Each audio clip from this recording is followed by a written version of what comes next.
ये क्या किया? ये पानी सोना चाहिए इसको, पानी सोना चाहिए, इसको पानी सोना चाहिए।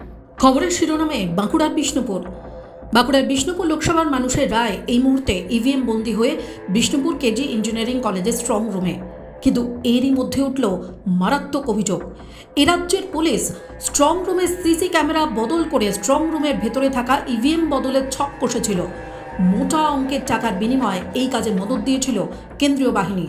বিষ্ণুপুর কেজি ইঞ্জিনিয়ারিং কলেজের স্ট্রং রুমে দাঁড়িয়ে এমনই বিস্ফোরক অভিযোগ তুলে সরব হলেন বিষ্ণুপুরের বিজেপি প্রার্থী সৌমিত্র খাঁ। বিষয়টি নিয়ে তিনি কমিশনেও অভিযোগ জানিয়েছেন, এমনটাও জানান তিনি। পুলিশের যেখানে যাবার কথা নয়, এখানে আক্তার হোসেন, অ্যাডিশনাল এসপি মাসুদ হাসান, তার নেতৃত্বে আপনারা দেখতে পাচ্ছেন ইভিএম এর দরজার কাছে চলে গেছিল এবং সিসিটিভি চেঞ্জ করার জন্য তারা মেশিনপত্র নিয়ে এসেছিল।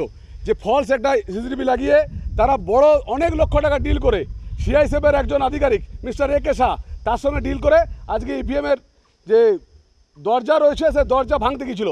কিন্তু এই পুলিশ অফিসারের থাকার কথা নয়, এটা গাইডলাইনে যে পুরোপুরি কেন্দ্রীয় ফোর্স থাকবে, কিন্তু সে গিয়ে আজকে দরজা হাত দিচ্ছিল। বিষ্ণুপুরের বিজেপি প্রার্থী সৌমিত্র খাঁ স্ট্রং রুমের বাইরে হাজির হয়ে সেখানে নিজের ফোন থেকে ফেসবুক লাইভ শুরু করেন। ফেসবুক লাইভে তিনি দাবি করেন পুলিশ স্ট্রং রুমের সিসি ক্যামেরা বদল করে আসলে ইভিএম বদলেরই চেষ্টা করছে। ইভিএম অলরেডি চেঞ্জ করে নিত। আমি সবাইকে বলবো, যেখানে যা ভোট হয়েছে প্রত্যেকটা ইভিএম প্রত্যেকটা সিসিটিভিতে বিশ্বাস করবেন না, কারণ এরা 50 লাখ এখানে অনেক টাকা ডিল করে। এখানে সিআইএসএফের একজন আছে এ কে শাহ, তার কাছেও ডিল করেছিল। অনেক টাকা ডিল করে এরা সিআইএসএফ থেকে কিনে নিচ্ছে এবং পুলিশের অফিসাররা নিজেরা গাড়ি ঢুকিয়েছে পর্যন্ত, এখানে গাড়ি পর্যন্ত আছে, এটা খালি গাড়ি ঢোকানো আছে, সেই ইভিএম চেঞ্জ করা একটা করে নিচ্ছিল। স্ট্রং রুম চত্বরে নিরাপত্তার দায়িত্বে থাকা রাজ্য পুলিশের আধিকারিকদের উদ্দেশ্যে চোর চোর স্লোগান তোলেন তিনি। স্ট্রং রুমের পাশে থাকা একাধিক গাড়ি দেখিয়ে সৌমিত্র খাঁর দাবি ওই গাড়িতে করে ইভিএম বদল করার ছক কষেছিল রাজ্য পুলিশ। মুহূর্তের মধ্যে সৌমিত্র খাঁর সেই লাইভ ভিডিও ভাইরাল হয়ে যায় সামাজিক মাধ্যমে। পরে সৌমিত্র খাঁ একই দাবি করে বলেন ওই চক্রান্তে সামিল ছিল কেন্দ্রীয় বাহিনীও। কেন্দ্রীয় বাহিনীর এক কর্মীর নাম করে সৌমিত্র খাঁ মোটা টাকার বিনিময়ে এই চক্রান্তে সামিল হওয়ার অভিযোগ তোলেন। কেন্দ্রীয় বাহিনী ডিল করে নিয়েছিল ভাই, কেন্দ্রীয় বাহিনী থাকার কথা। মিস্টার এ কে শাহ যিনি আছেন, তার উপরে যে অফিসার আছে, তিনি এখান থেকে বেড়াতে চলে গেছেন। যে প্রিমিসেসে শুধু পুলিশ আছে, কোনো কেন্দ্রীয় বাহিনী 2-4 জন আছে, তারা মদ আর মাংস মারছে।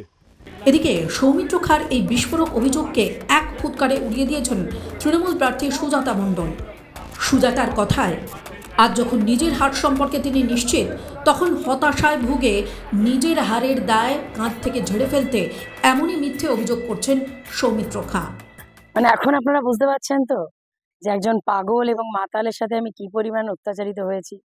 মানে আজকে দেখুন, আজকে উনি গতকাল পর্যন্ত নিজে ছিলেন ওই স্ট্রং রুমে, স্ক্রুটিনিতেও গিয়েছিলেন, কোনো অভিযোগ করলেন না। আজকে যখন উনি একদম নিশ্চিত শিওর হয়ে গেছেন যে উনি বিপুল মার্জিনে হারছেন, তখন উনি নিজের ঘাড়ে দোষারোপে যাতে না পড়ে, সেই জন্য উনি দলীয় নেতৃত্বের কাছে বোঝানোর জন্য উনি একটা মিথ্যা এইসব একটা কুচক্র এবং একটা ছলচাতুরি করে উনি এসব গালাগালি করছে। টাইমস নাও খবর।